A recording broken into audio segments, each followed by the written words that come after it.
Would you like to play some football?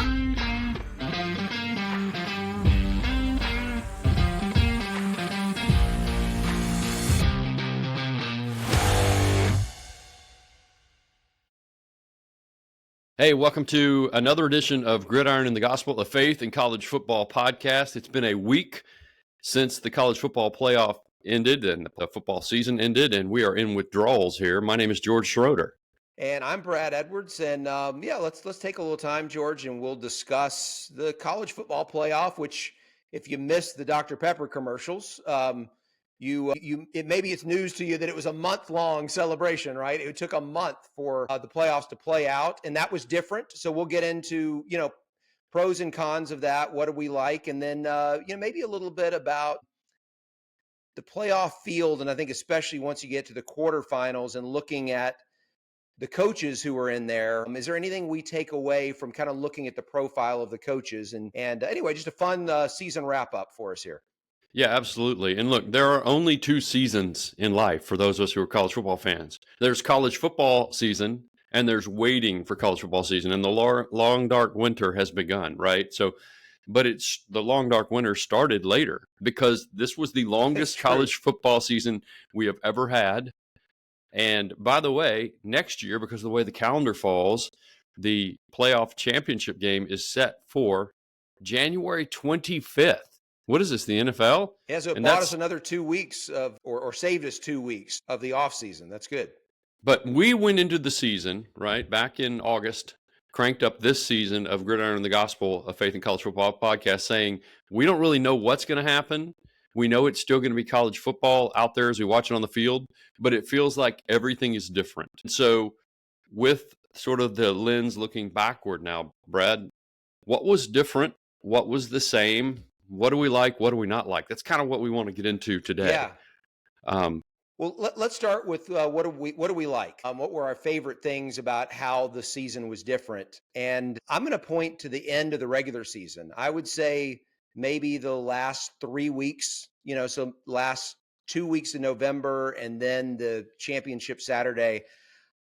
I just felt like there were so many more meaningful games, and we figured there would be, because you added 8 spots to the playoff, and and as we're sitting here now, we're anticipating that a couple years from this point, it's going to go up at least 2 more, right, to 14 teams, so there'll be even more meaningful games. But to me, that was the fun part, is that I found myself really locked into games that just a season earlier, I mean, it still would have been a good game, but the consequences of winning or losing were just, the stakes weren't there. And so I think that was the big change as far as what it did for the excitement of the end of the regular season. I wish I could say that excitement really translated into the early rounds of the playoff, but as we know, there weren't that many competitive games. We also know that that's not unusual for the college football playoff to not have competitive games.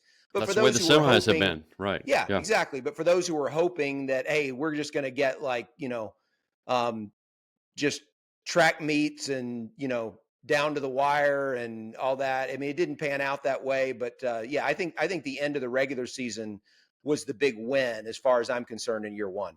So I don't disagree with that because you had a wider array of teams that were either in the playoff chase or thought they were in the playoff chase, and they could make the numbers work out. If this happens and that happens, they could find their way into the 12. And I love that, because usually by the time the clock strikes November, you turn the calendar to November or whatever, however you want to say that, you're down to a few teams when it was a 4-team playoff. So I like that part. And so you're watching games that have playoff implications or could have playoff implications in November that otherwise would not have playoff implications. I like that.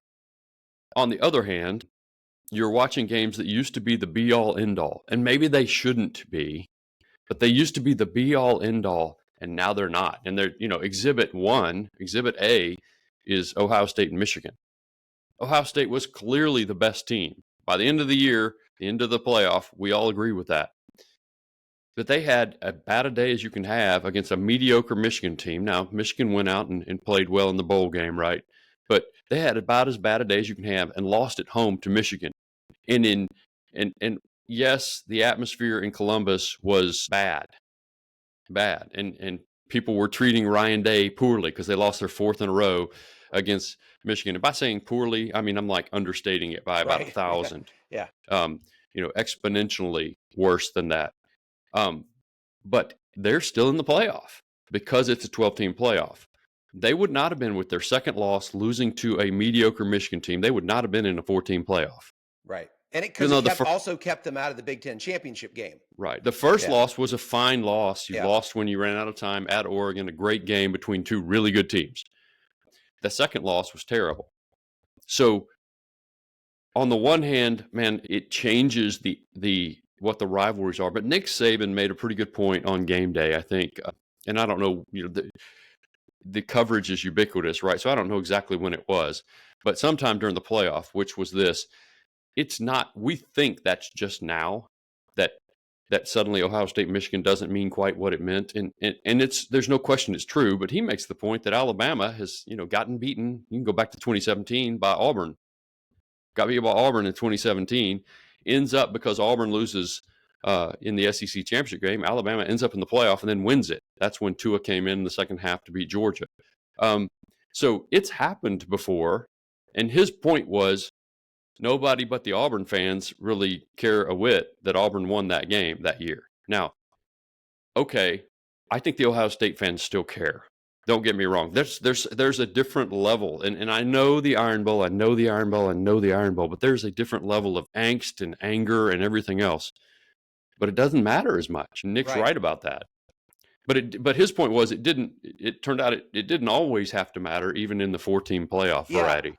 I guess what I would say to that is that in 2017, after losing to Auburn and not going to the SEC championship game, Alabama was very much on the bubble. Going into the Selection Sunday, if we're allowed to call it that, that was the big question. Is Alabama going to get in, or is it going to be Ohio State, which I believe had 2 losses, but they were a conference champion? There was a real question there, and they were sweating it out because of that loss.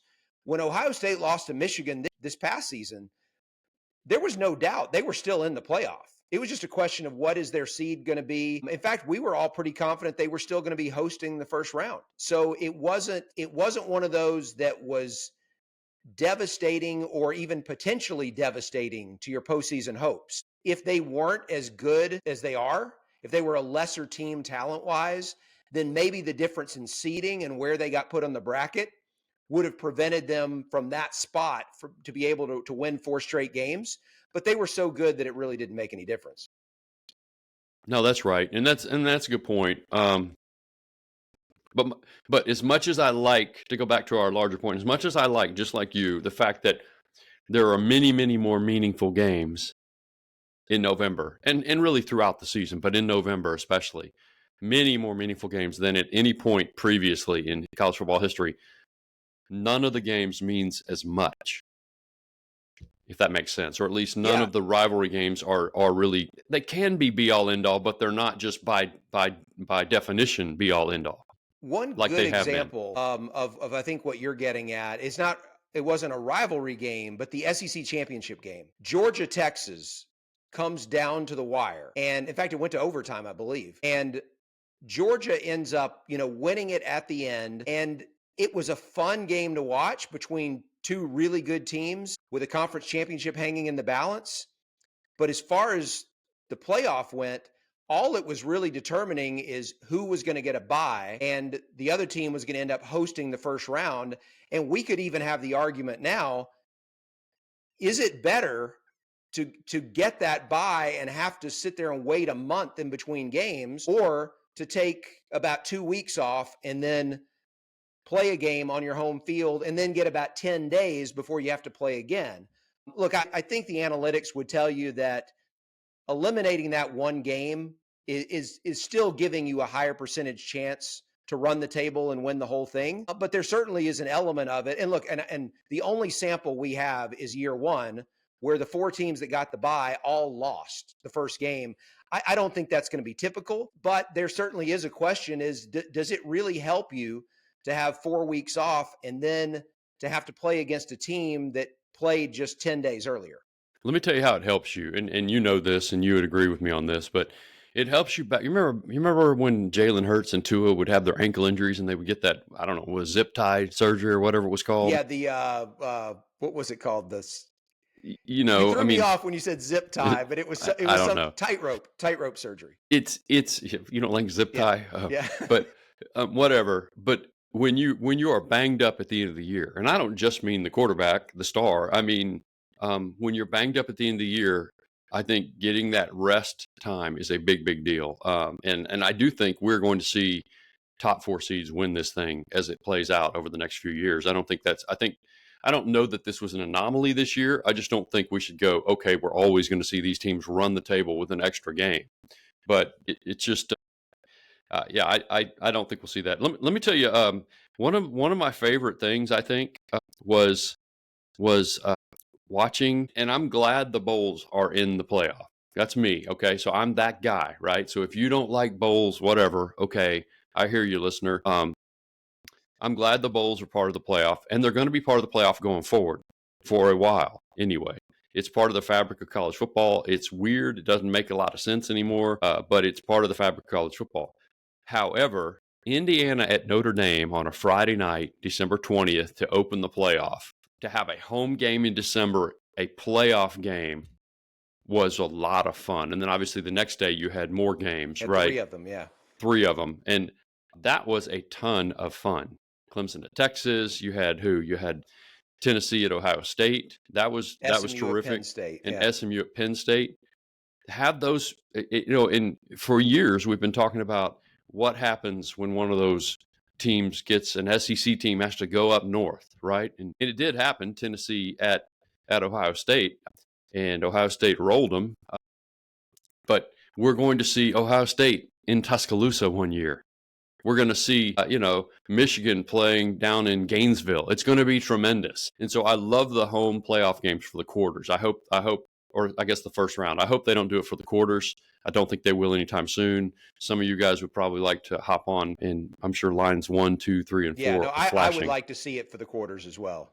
I got you. But I understand why they couldn't do it this year. So I liked that a lot. Was there anything else? We talked about how the Ohio State and Michigan game wasn't the be all end all, right? It didn't end it all for the Buckeyes. Here's another one. Notre Dame, which played Ohio State in the national championship game. I'm not certain, even though they ran the table after this loss, that loss at home to Northern Illinois, which by the way is the only place you play Northern Illinois if you're Notre Dame. At home, yeah. Yeah. I'm not certain that you're overcoming that. I haven't really thought through it, like how would the bracketing have gone and everything. But in a 4-team playoff, you're not overcoming that loss. So here's what this allows you to do. It allows you to have a bad day, whether it's to your arch rival, Michigan, or whether it's to somebody you should never have a bad enough day to lose against, Northern Illinois. It allows you to have a bad day and still get in. And I'm kind of going back and forth, but I think I like that. Yeah, I mean, so you're kind of covering both sides there, which is I'm one wishy-washy, right? Right. So, Like on one hand, you wish that there were greater stakes for some of these big games late in the season, but on the other hand, it's nice that you can overcome one really bad performance. It does make you wonder, and I'm sure Florida State fans, you look back at the 1990s, those Bobby Bowden teams that maybe had that loss to Miami in the middle of the season. And if there had been a format like this, where they would have been in the postseason and would have been, would they have won more than 2 national championships in the 90s? I don't know, but I would have loved to have seen, I tell you, I mean, how many of us wouldn't have loved to have seen some Miami, Florida State rematches in those years, which that's the type of thing that will now be possible. And yeah, it does diminish the significance of the regular season meeting, but I think all in all, it's I think it's better for the fans, right? And I mean, we are adding more games. That's something we haven't really talked about. I mean, I think time will tell what's the impact of that on players. What did we end up with? 17 games? Is that what Ohio State I think and Notre Dame 16, was but it 16 that they ended up with? Yeah, can I say this though? All right, now, far be it from me to be Pollyanna and act like guys weren't getting paid before the era of NIL. Right. But they are getting paid a lot of money now, and so it is essentially a professional sport. Now we can talk about the ins and outs of that and what it ought to and the shoulda, woulda, couldas, but that's what it is. And so the fact that you're going to play more games, well, you're getting paid. And in many, many cases, you're getting paid very, very well to play those. And I don't, it's not like people are complaining about it that I've seen, the players, but you're getting paid to play over the table. And so I wonder if that's why we haven't really heard as much as we would have heard 5 years ago had they suddenly had a 16 game setup like that, because these guys are getting paid. I will say this, it stretches the season out so long that, like I mentioned earlier in the podcast, next year's championship game is set for January 25th. Can you imagine that? Almost February. Right. Puxatawny Phil will be like about to poke his head out. Right? Yeah. That's crazy. And Yeah. I do think they need to move the season back and start week 1 and week 0. I hope that at some point soon that will happen.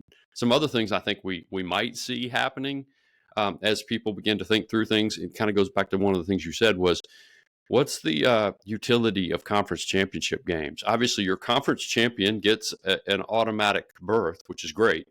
And whether or not if they retain a bye or not, we'll see. That I'm sure they will this year because it's got to be unanimous. But I like the AQ, automatic qualification for a conference champ. But what's the utility for a conference championship game? And it's interesting. Jim Phillips, the ACC commissioner, has floated the idea of, would you maybe have your conference champ, if you could designate them, sit out that week and then play, or maybe they play, maybe the top 2 teams play and the next 2 teams play too, to see if you can sort of strengthen some people's resumes. Right. I mean, there's all sorts of win. Right. There's all sorts of wacky things that people are going to be floating, and they're wide open to float. Now, some of those things have to pass into the muster to be able to add the game, but it's just going to be interesting. But I hope that they'll move the season back, just start it in what we now call week 0, and then that will help us finish it earlier. Because I know you've got some numbers here that would show that as excited as people were for the college football playoff, and I really think it was real, the numbers didn't show tremendous. The ratings weren't tremendous. Yeah. Yeah. And I look at, and so like on the topic of what are some of the things that were not what we really were hoping it would be, I think actually watching it play out from first round all the way through the championship over the course of a month from December 20th to January 20th, it really felt like a long time. And that's from someone who loves watching these games. And I heard from a lot of people who don't love college football to the level that we do, that it was just too long. And I try not to talk to those people, Brad. I mean, that's probably the safest thing. And that they kind of lost interest. And look, and you hear, George, a lot of people these days saying, well, with the players getting paid and all this, guys, no loyalty, they transfer out. Like, I'm not really sure I care anymore. If you were a real fan, you are always going to care about your team, right? That's going to be passionate. And what I do think there is something too, though, is I do think that people can become disenfranchised with the sport to a degree where they don't have as much interest in watching a game between 2 teams. It may be 2 top 5, top 10 teams that it's a game that their team is not playing in. Mm-hmm, and it's like all of a sudden, you know what? I don't really care who wins. Well, maybe 5 years ago I would have, but now, I don't love the sport the way I think some of that is real. And I think you see maybe some of that showed up in the ratings this year. It is a 1-year sample. And I think there are different factors for different rounds of the playoffs that need to be considered. So I don't think we can really draw any significant conclusions, but looking at the ratings this year, and I'm pulling this data from an AP story, so I'm going to trust that their data is accurate. But it said the 11 college football playoff games averaged 15.6 million viewers, which, I mean, it's really tough to just look at that number and say, what does that mean? Is that good or bad? What we do know, according to this, is it's up 63%, over 63%, and as far as the total number of viewers compared to the New Year's 6 games, plus the conference, or not, sorry, the national championship game from a year earlier. So you have more games. Like, obviously more games is going to equal more viewers, and especially when you have top teams playing in those games. So is that good? Is that bad? I don't know. To me, that part is kind of expected. Okay, you have more people watching because you're comparing it against a smaller sample of games that included um, a handful of games that weren't even part of the playoff. Okay, so you look at some of these other numbers. You had the semifinals averaged 19.2 million viewers, which was down, okay, from previous years, down from what was normal in the 14 playoff. And I think we have to look at that and say, okay, yeah, some of that could be for whatever reason less interest. But when you look at who the teams were, the fact that you had Ohio State and Texas in one game, and you got Penn State and Notre Dame in the other. I mean, you got blue bloods. There's teams with huge fan bases, and so to me, it was like the fact that these games were played on Thursday and Friday nights probably had at least something to do with the viewership being down. Not to mention, it was the first season that we had games in those slots, Thursday and Friday nights. I'm sure there were people who maybe weren't even aware, like the game's tonight. What? I didn't even know. That type of thing that catches you off guard in year one could be part of it. You're playing them on a Friday and you're playing them on a Monday. I mean, people still aren't used to the championship game being on a Monday, but Friday night to start that first Indiana Notre Dame first round game. Well, right, and that's right. And the very first game of the whole thing was also on a Friday, which was. And then you look at the national championship game, and while it was Ohio State and Notre Dame, for the people who supposedly were tired of having an SEC team in the game every year, no SEC team here, but ratings were down. And Ohio State is as big of a draw as anybody, and we know Notre Dame is a huge draw.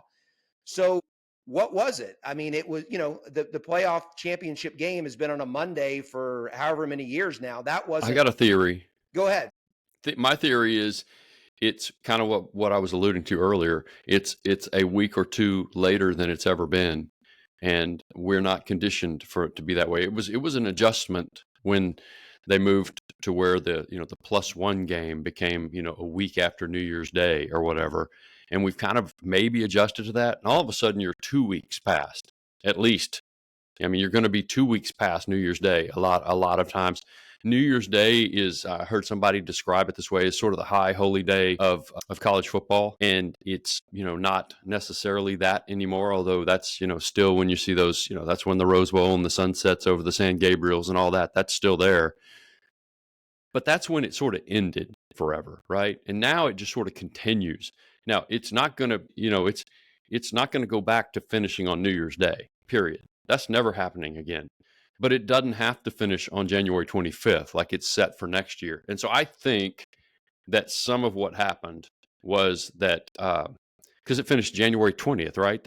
Last Monday was the 20th. That's 10 days later than normal, right? 9, 10, 11, 12 days later than what we had gotten used to with the 14 playoff.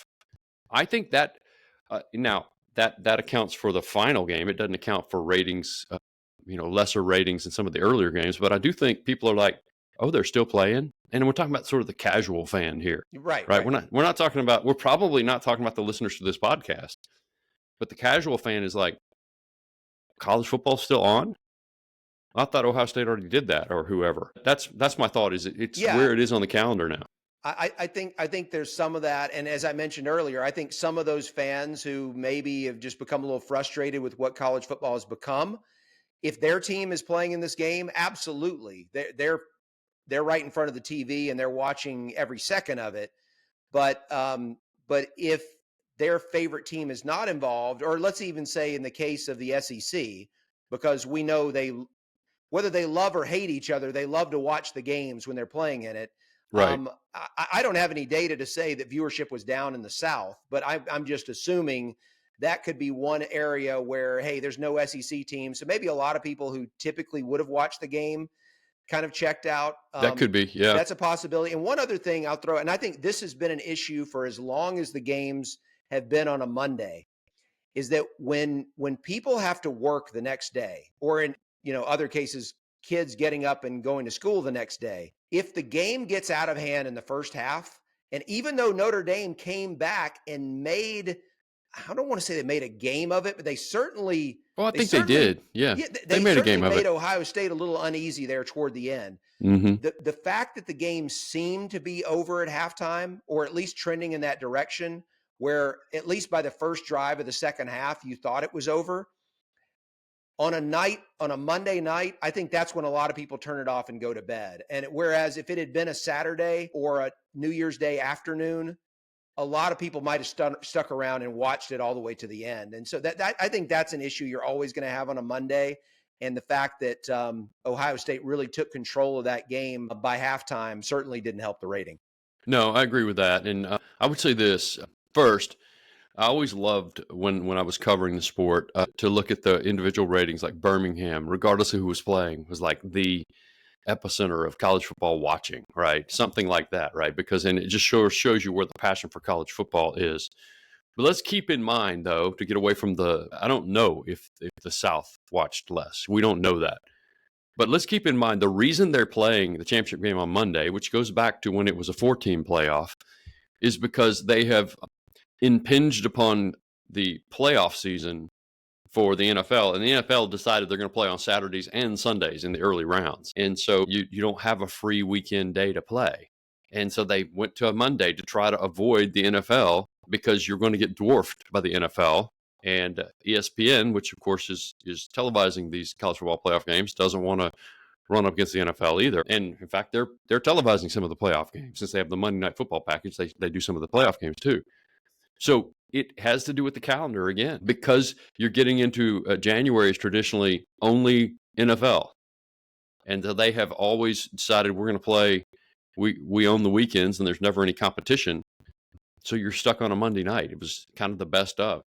I suppose why can't you play it on a Friday night? Why wouldn't that make sense? Yeah, I think that there's this assumption that because it is traditional to play football games, not college football, but football games on Monday night, Right. that audience is just going to naturally look for football on a Monday evening. Maybe. And maybe that was true when you had the NFL games on Monday nights all the way up to the previous Monday, and then the college championship game was like that next Monday after the NFL regular season ended. But now you've got, I believe you have a few Mondays without football, and then all of a sudden you get the college championship game, and that probably hurts. I want to throw out this little bit of information that I just saw in this AP story. Okay. Because I think it's relevant to what I just said about when the game seems to get out of hand by halftime.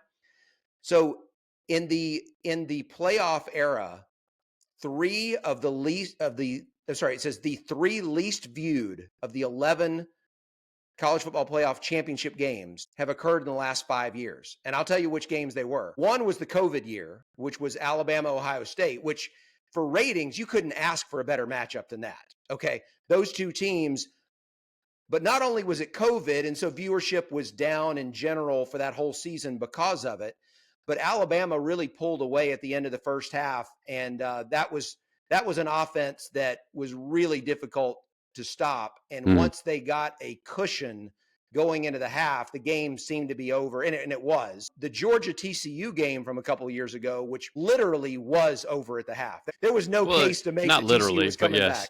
No, right. But I'm saying there they was didn't no do case running clock to make. or declare it over, but yeah. They did allow them to come back on the field for the second half. But had it been Texas high school 6-man football, it would have been over at the half. It would have been called. Yeah, they would call mercy rule. But Yep. then the other one was this past Monday, what we're talking about, where Ohio State seemed to take control of the game late in the first half. And so this is not something that you can just simply attribute to the expanded playoff. This is a trend that carried through the end of the 14 playoff world. And so it is what it is. And I think after a few more years, we'll have a better idea of what impact the expanded playoff, if any, is having on viewership, for better or for worse. Yeah, I think that's right. And, some of it, too, is probably not just attributable to easy answers. For example, I mean, we continually become more fragmented just as a culture in our viewing habits, or even if we view, because we're now, you're watching 15-second videos on your phone, and and you don't really watch for me to say TV reveals what a dinosaur I am, but you don't really, it's all different now, right? And so some of that's playing into this too. Nothing is going to rate like it used to, but uh, I, I'll tell you this. If I was going to give you an overarching, here's what I thought about the 2024 college football season, the first one with the 12-team playoff. Everything's the same, but it's all different. I would say it met and exceeded my expectations. I was really glad how it played out. Had no issues with how it was how even it was seeded, but the teams that were in it, and everybody argues about that. I loved the regular season and the fact that more teams either had or believed they had a chance to play in the playoff. I thought they had a pretty strong bowl season in non-playoff bowls too. I thought it was just a really good college football season. And so I guess I'm in mourning. Well, it's look, waiting for college football season. I think one of the concerns that a lot of people have with the 4-team playoff is that there aren't or weren't enough spots to guarantee that the teams that are good enough to win the championship are going to have a spot out there to play for it on the field. And by expanding to 12, we now, I think, can be pretty certain that anyone that's good enough to win the whole thing is going to be in there somewhere. I mean, you could find somebody, but it's highly unlikely, and it's going to be once every 5 years. And by the way, there are going to be plenty of reasons why you didn't get in, right? Even if you have the ceiling or the potential to win it. Yeah. So I agree with you. So this year, obviously, it's won by the 8 seed, which was the 6th ranked team by the committee. But however you want to look at it, was a team that would not have gotten in if it had been a 4-team playoff. They won it. I don't think very many people would argue that they weren't the best team. And so I think that's an improvement. The fact that the playoff field is big enough to make sure that the best team or teams have a chance to play it out on the field, which is what we're used to seeing in every other sport, right? Everyone who's good enough to win it is somewhere in that playoff field, and they have their opportunity. And that's what happened. And that was not always the case in the 4-team playoff. Certainly there were years in the 4-team playoff where we might not have needed more than 2 spots that year. And that's still going to happen. And that still will happen. You're right. Yeah. But that would be one other thing that I would say was a positive from this. It really had nothing to do with, my enjoyment of the games and how they were played or where they were played or anything like that. But yeah, the fact that the expanded field allowed the best team to ultimately win it, even though they were ranked 6th going in and seeded 8th. I think that's good for the sport.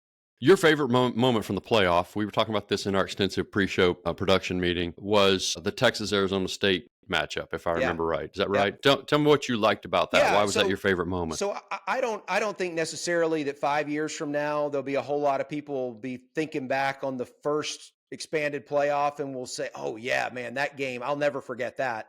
But as we sit here a few weeks later, that was probably my favorite game of the playoff. And the reason why is because Arizona State, one of 4 teams, I believe it was, that tied for the Big 12 regular season title, ended up in the conference championship game, won it convincingly, obviously deserved that spot to get in there.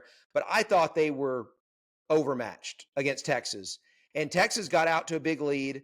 Texas led by 16 in the 4th quarter. And to me, this game is over. And here comes Arizona State. And for them to come back, not only with 2 touchdowns to make it close, but they converted both of the 2-point conversions to actually tie it up, and then got the ball back. And if they had gotten a pass interference, no, it wasn't pass interference. It was a targeting. It was a targeting. It was a non-called targeting. Yeah, whether it was targeting or not, it wasn't called. Yeah. If they had gotten that call, maybe they win it at the end of regulation with a field goal.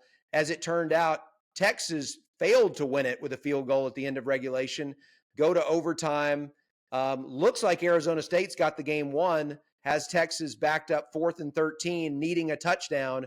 And then Texas converts the 4th and 13, sends it to another overtime, and then, ultimately wins it. But I Quentin Ewers' 2 finest plays in a row of his entire career, right? The 4th and 13 touchdown pass, and then immediately thereafter, they got the ball back to start the next overtime, and he hit Gunnar Helm, the tight end, for a touchdown. Yeah, and look, I love it when you get a great game between two great and evenly matched teams that you're expecting to get a really good game out of. But when you get the unexpected great finish, and especially when not only was it unexpected before the game, but it was even more unexpected early in the fourth quarter. That to me is a lot of fun. And look, and I mentioned to you before we started the show, when you combine that with the scare that Texas put into Ohio State in the following game, down 7, first and goal at the 1 late in the fourth quarter. I'm not saying they would have won the game if they punch it in there, but they certainly had a chance to. When you put those two together, I know we're doing transitive property in college football, which is obvious. It's always a dangerous thing to do, but you start thinking like, is it really out of the realm of possibility that in future seasons you could have a Big 12 champion or a group of 5 team, upset someone in the top 4? And Well, I think, no, it's yeah, not. and We saw so, TCU do it in the well, you're right. Yeah, upset Michigan a we couple did years see ago, right? TCU do So it. But that result was something that to me, even though we've seen the power consolidated within the SEC and the Big Ten in a way to kind of make it seem like they've stretched the gap between them and everyone else. You see that on a given day, upset still can happen. And that's why that's I right. really enjoyed that game. Well, and that was a good call. And look, that's the other thing I enjoyed about this season is this doesn't have to do with the playoff so much. This has to do with just the effect now of NIL and portal put together, meaning free transfers. And who knows where it's going from here. They're going to do revenue sharing. At some point, they're going to have to figure out a way to hold players probably to more than 1 year at a school, which that's how that works at the next level. And we can get into that later. But because you can go somewhere free, basically, and play immediately, and because people will pay you a lot of money, the best teams are not nearly as deep.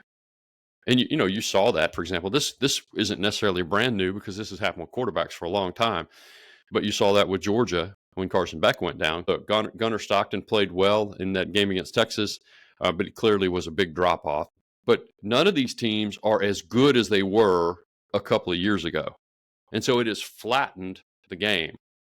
And largely, they're still distributed. They've flattened it out within the Big Ten and within the SEC. But it also means that an Arizona State can make a run. A BYU, had they gotten in, who knows, right? You just don't know. It means an Indiana can have a terrific year. Those kinds of things that wouldn't have happened necessarily before can happen. And that does mean when you get into the playoff, one of these years we're going to get a surprise. And it won't be the usual suspects. Do I look forward to that? I think I do, just because I pull for the underdog. And the one thing about college football has been, unlike the March Madness, it has never really been about the underdog. It's never really been about the underdog. And part of that has been because there's such a disparity in terms of the best teams and whatever. After you get past 2, 3, 4, there's a big gap. Well, that gap has shrunk now. There's not nearly as much a gap. And so there's room for an underdog. There's room for a Boise State to make waves one year. I think that's cool. I think that's a good thing for college football. Do I think that it's still going to be dominated by the Ohio States and the Alabamas and the Georgias and the Texases and the traditional brands? Yes, but there's room for other people to make a wave, catch lightning in a bottle with a great quarterback and a couple receivers and pay a defensive lineman and whatever. Right? I love that. Yeah. Last thing I want to talk about before we get to the picks, and you just mentioned about how NIL and the immediate transfer rule has kind of evened the playing field. What I'm curious about is just looking at the makeup of the coaches for the playoff, and especially once you get down to the quarterfinals. I believe that the oldest coach of the 8 quarterfinal teams was James Franklin of Penn State at 52 years old. Now let's remember, Nick Saban was in his 60s when he retired. He had turned 70 that year, last year. If not the very best coach in the game at age 70, certainly still in the top 3 at that point. And so it wasn't that long ago, we're seeing guys 70 years old, competing for the national championship. But here we have the first year of this playoff, younger guys I mean, some of them in their 30s. And what I'm curious about your take on this is, and once again, too small of a sample for us to be able to say anything definitively, but do you think there's something about the way that teams are constructed because of NIL and players getting paid and the fact that it takes a different form of motivation, right? Like when guys are Mm-hmm. getting money, they're not necessarily motivated the same way as before, but they still need to be motivated. They still have to be motivated to perform at their best. And I just wonder if younger coaches maybe in some ways are better suited to coaching in this era. What are your thoughts on that? I'm just kind of spitballing here. Well, listen, I think it's always been a young man's game in a lot of ways, a young man's game as a coach. Because it's not like it was easy before NIL, before you could transfer immediately and go somewhere else and play, or you could transfer and go and play immediately with we call it the portal. It was 24/7, 365 days a year recruiting, right? But now it's 24/7, 365 days a year recruiting and retaining your guys. It's real roster management in a way that it never was before. It's real. There's essentially salary cap management going on. Right. It's a budget. Yeah, you're having to manage. Never was before. So you're seeing, and this is maybe a topic for another day, you're seeing like the rise of sort of the hire of a general manager or someone, may not be that title, but that kind of guy. But the head coach has to be overseeing all of that. And depending on who he is, still have his hands in the game plan. And in college football, they typically have their hands in the game plan one way or the other pretty heavily. And so I do think that it's going to be about vitality in a lot of ways. It's not that Nick Saban couldn't adapt. Let me just say this. We saw Nick Saban change everything he loved 10 years ago when the wacky Big 12 offenses invaded the SEC and Hugh Freeze started beating his teams. And his teams that were built with this sort of NFL style, and that's not even true in the NFL now, but these NFL really big defensive players, they had to sort of go and change how they play defense. That's the first thing they did, how they recruit for defense. They went faster and lighter. And then he actually joined the revolution offensively. He made a complete change. And I remember talking to an assistant coach about Nick, and he said, basically, Nick Saban is like Apple. He basically, you put out a new iPhone every year. He said he's always changing, but the difference is it's probably more like he went from he actually went to a completely new product almost. It's just so different. It wasn't just a incremental upgrade. He changed.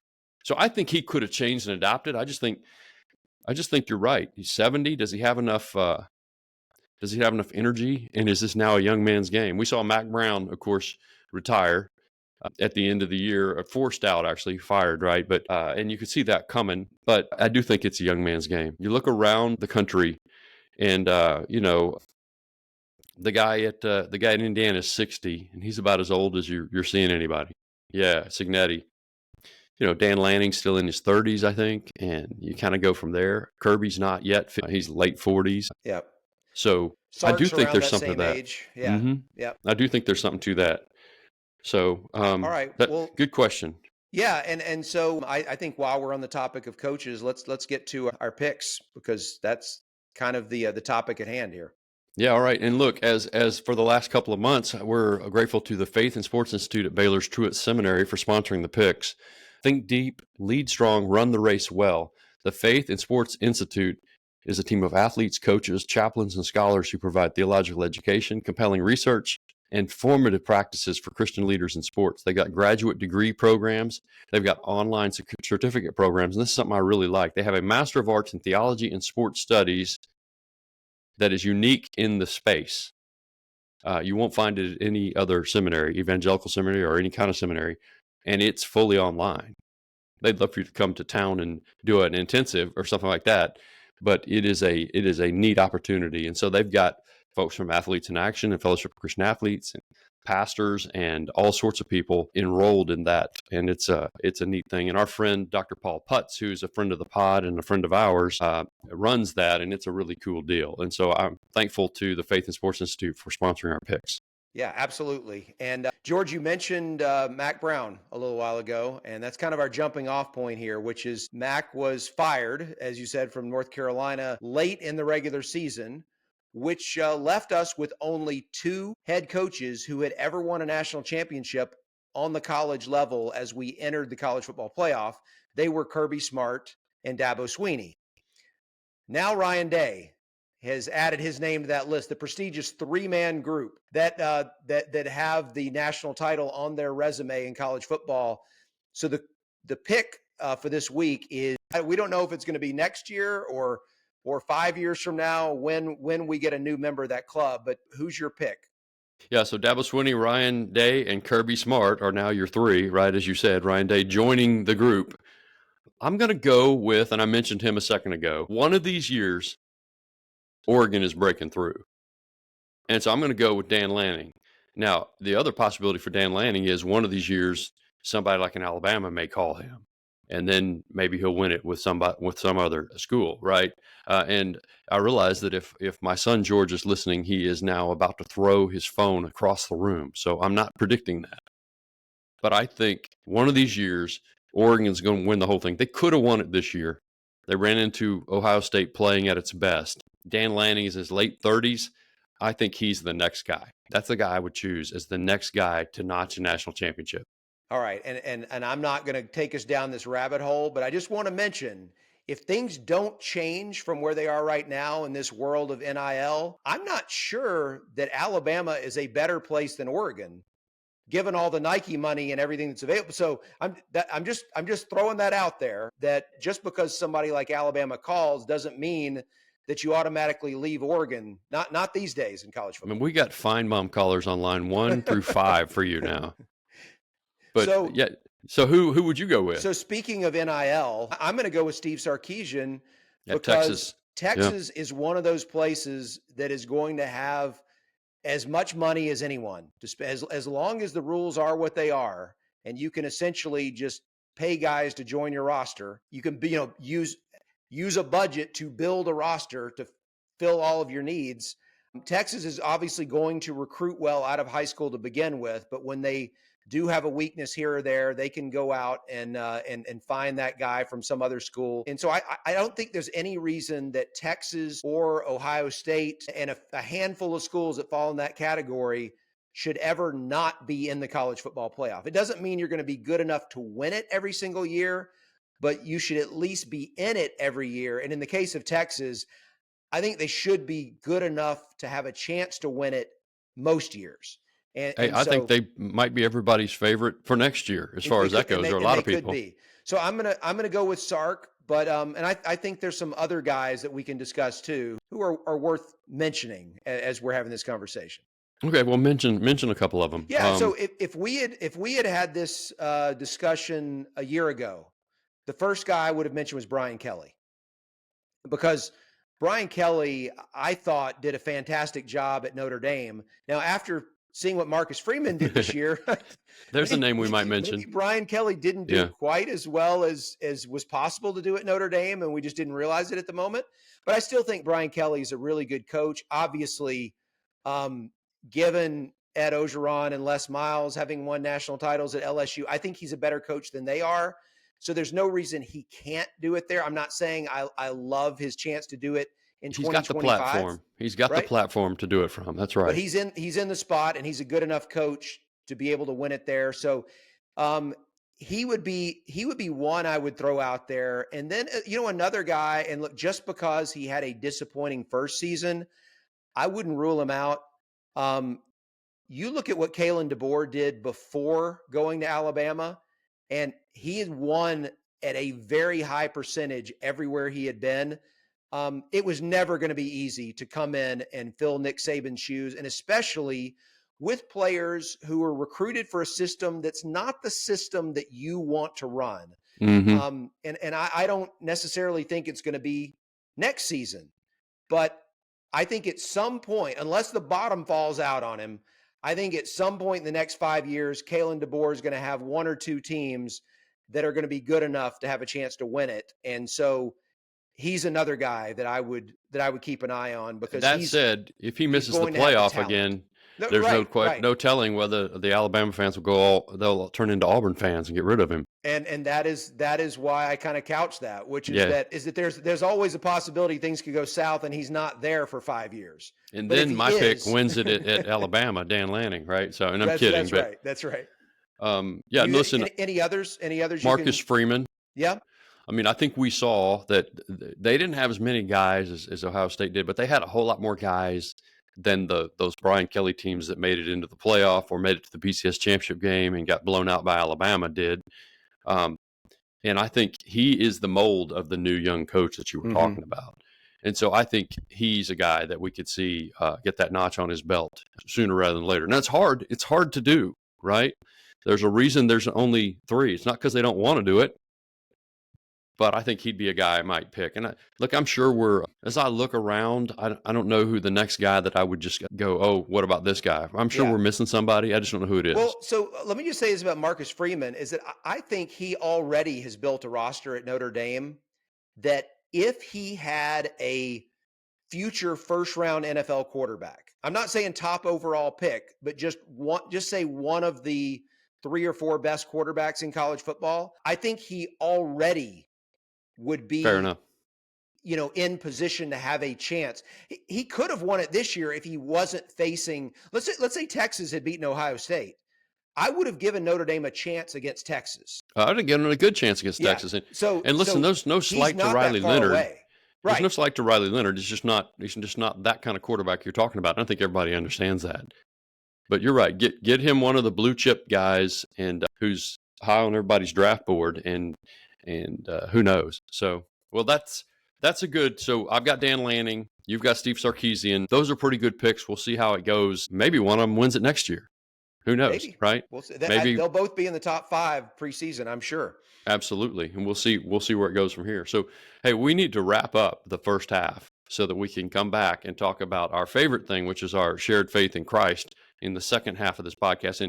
And really, I just want to say this too. We are going to take a brief hiatus since the season's over, and we will come back when events warrant, and we'll be slightly less regular. And then our intent is to come back as football begins to crank up, probably in mid-July. And I feel like that's a better way to go about it. So keep us on your subscription list, and you'll see us pop into your podcast roster when it happens.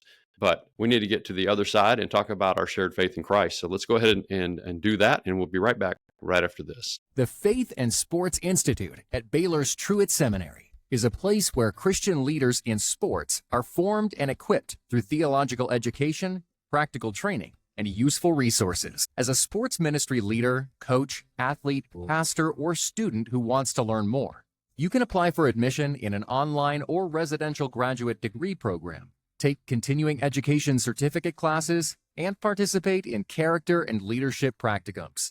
Start your journey at baylor.edu/truett/FSI. Think deep, lead strong, and run the race well with the Faith and Sports Institute today. Welcome back to Gridiron and the Gospel, a faith and college football podcast. I am Brad Edwards. He is George Schroeder. We are in the second half, which means it is time for us to talk about our faith in Christ. And we always do that with the segment called On My Heart. And George, you are up. What is on your heart? Well, last week in our church, and you guys know I serve as pastor of a church here in Texas, we finished a walk through 1 Peter. 16 sermons, Brad. Quite an accomplishment for me, right? I mean, woo! But 16 sermons in 1 Peter. We finished, and it was 1 Peter 5, verses 6 through 14, takes you to the end of the book, end of the letter that Peter wrote to these spiritual exiles in the region we now know as northern Turkey. And it starts like this, verse 6 of chapter 5. Humble yourselves, therefore, under the mighty hand of God, so that he may exalt you at the proper time. And it sort of goes with everything. Obviously, if it says therefore, you go back and see what's it there for, right? And it goes back to the previous week where it talked about how we should clothe ourselves with humility toward one another. God resists the proud, but he gives grace to the humble. It talked about how, but it really is, the therefore is about everything he's talked about, written about in this entire book. He's concluding. Humble yourselves under the mighty hand of God so that he may exalt you at the proper time. And you're like, well, that could go a lot of ways. What does that mean? Well, it means to submit yourself to God. And that's kind of the theme of the whole book. Submit to human authorities, that's governmental authorities, submit to all sorts of people, honor everyone, right? Live godly lives doing good so that people see Jesus and they praise God. All of those things in there. Expect fiery trials. Expect them. Expect to be persecuted. Expect just the regular trial of life to happen, and submit to God. Humble yourselves, therefore, under the mighty hand of God, so that he may exalt you at the proper time. And you could go a lot of different ways with what that is. What does that look like? But if you keep going in verse 7, it says, casting all your cares on him because he cares for you. He cares about you. Casting all your cares on him because he cares about you. And so you humble yourself, you submit to God in all sorts of ways. You give your life to him. He gave his life for you, you give it back to him. Well, one way is in the middle of all this trouble that we have in life and these fiery trials that he's writing about, that these guys are going to either going through or going to go through, and that's us as followers of Jesus. We're going to go through them, or we are going through them. One way we submit to God is casting all our cares on him. Casting all our cares on him. And we're not very good at that. We don't like to do that. We like to, and I don't know that we like it, but we get very anxious. We get very worried. We get burdened down by care, and we get stressed, right? And it's real stuff. Don't get me wrong. But the question is this: do you believe God's got this? Do you believe God's got you?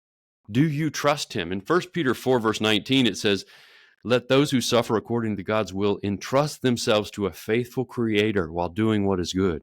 Do you trust the faithful creator? Do you trust the one who redeemed you if you're a Christ follower? Do you trust him? Do you trust the one who is sustaining you right now? Do you trust him? Will you cast all your cares on him? And I just look at that and I think to myself, if we are not casting all our cares on him, that's a command. So if you're not casting all your cares on him, you're disobeying God. And it's pride, frankly, which is a sin. But disobedience is certainly a sin. He's commanding you to cast all your cares on God. Why? Because he cares about you. And so one of the things I would really love our listeners to get, wintertime, college football season's over, Christmas is over. It's that long, dark winter, right? It's not springtime yet. It's easy to get bogged down and even depressed. And then maybe, who knows what you're going through? I don't know what people are going through. Would you cast all your cares on God? Would you recognize that he cares for you and he's got you? Would you do that? I don't know if it's finances. I don't know if it's your marriage. I don't know if it's your kids or your grandkids or your parents or whatever, right? God's got you. He's got you. Live holy lives for him and trust him. And humble yourselves, therefore, under the mighty hand of God, so that he may exalt you at the proper time, casting all your cares on him, because he cares about you. And if you have come to faith in Jesus, that is a promise, right? It's a command for you, and then it is a promise. He cares about you. And so that's what I would like to leave you guys with. That's what's been on my heart. The way that Peter wrapped up that little book was so great, because he didn't promise them things were going to get better.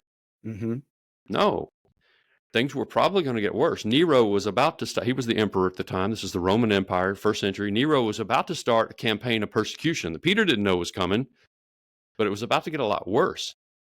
So he wasn't promising things are going to be good. He was promising them that God's got you. And if you'll cast your cares on him as you're commanded to, he's got you. Understand he cares about you. That's what's on my heart. You know, the phrase that really grabbed my attention was at the proper time. Because I have been really trying to work on not being anxious and trusting God with the things in my life that I can't control, knowing that he's got it. And I feel like I've been doing a better job with that, but I do catch myself sometimes thinking, okay, God's got this, and then next year everything's going to be okay, or everything's going to be back to normal or whatever. And then I'm like, wait, Does he say, no, he doesn't. He doesn't say that. And it could be next year. It could be 5 years from now. It could be 10 years from now. I don't know, but all of us, we have to be prepared to wait for that proper time, or maybe not even to wait, but just to be faithful, right? Mm-hmm. And it comes when it comes, but you don't concern yourself with asking that question, is this going to happen? When is it going to happen?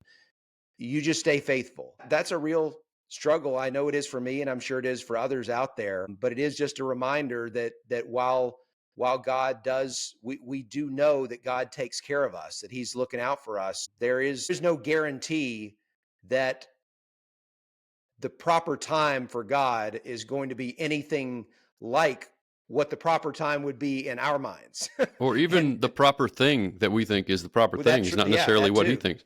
Yeah. But God is good, and what he does is good. Psalm 119:68. And he is molding us and shaping us, but he's got us the whole time. If you are a follower of Jesus, he's got you. And that this book starts with this little letter of First Peter talks about how because of his great mercy, God gave us new birth into a living hope through the resurrection of Jesus Christ. And the living hope is Jesus. It talks about how we have this inheritance waiting for us in heaven. We're already saved, but we have this waiting for us in heaven, guarded, secure, everything else. And that's the proper time. Going back to 1 Peter 5, that's the proper time. You're going to be exalted at the proper time. Gotcha. But we got to trust him. Yeah. We got to trust him. He's got this. This is for our good and his glory, and really in reverse order, for his glory, but it's also for our good. I would just say this too. This isn't the only place where we're commanded to cast all our cares on him or not worry. Philippians 4:6-7 says, do not be anxious about anything. That's a command. Do not be anxious about anything, but in everything by prayer and supplication with thanksgiving, let your requests be made known to God. So he wants you to tell him, let your requests be made known to God. And what happens? And the peace of God, which surpasses all understanding, will guard your hearts and minds in Christ Jesus. That's a promise. There's a command and a promise right there too. That's Paul writing to the church at Philippi. So that's my challenge to y'all listeners is first, give your lives to Christ. It is the most important thing. And if you haven't, every heartbeat is his mercy to you because you are a sinner and you deserve death, eternal separation from him in hell.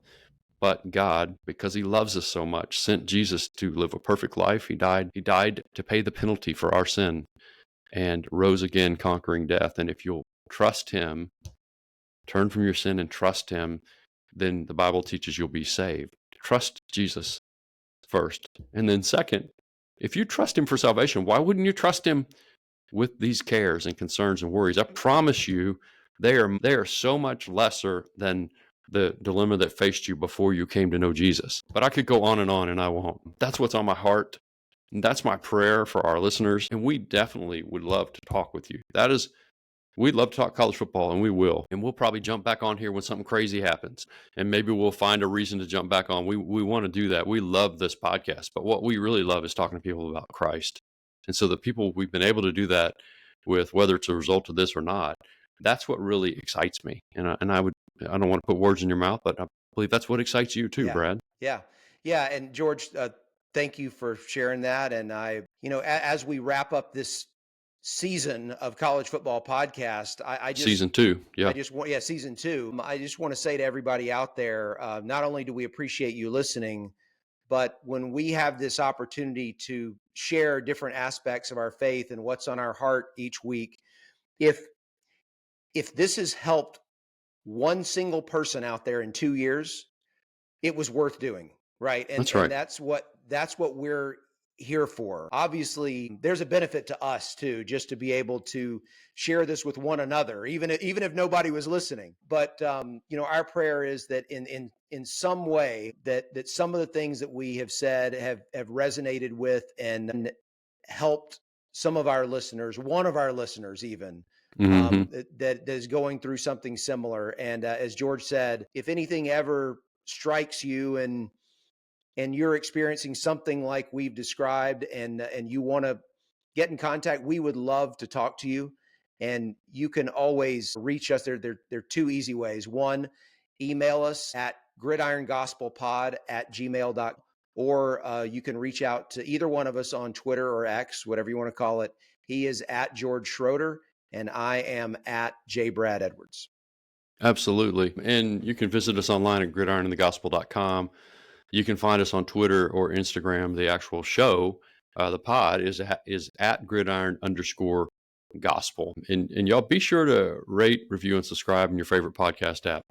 We're going to take a hiatus, but season 3 is coming, and it's going to be a long, dark winter as we wait for college football season to come. But I'll cast that care on the Lord too, right? And just say, Lord, help us get to college football season. And I'm being facetious, but stay tuned, okay?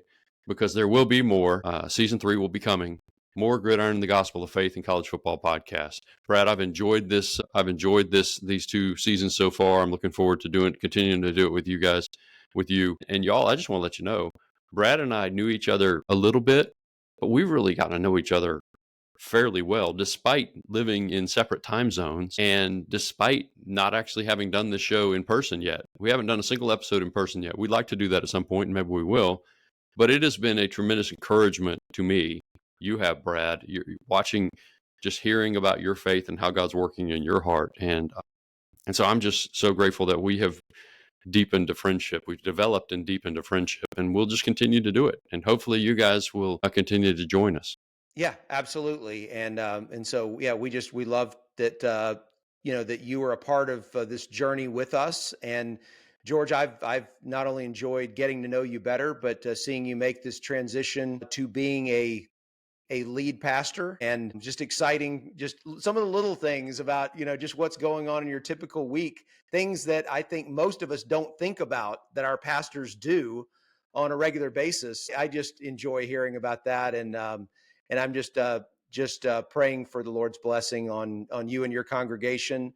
Thank you. Over the next few months of this, as you call it, the dark season. It is only the dark season for college football, but a lot of light being shown out there. Absolutely. In churches all over the world. And so I thank you and all of the people like you who are out there just on a daily basis and just spreading the gospel. So thank you. I appreciate it. Thank you, Brad. Listen, this is where I would say tune in next week for more, but just stay tuned for more Gridiron and the Gospel of Faith in College Football podcast.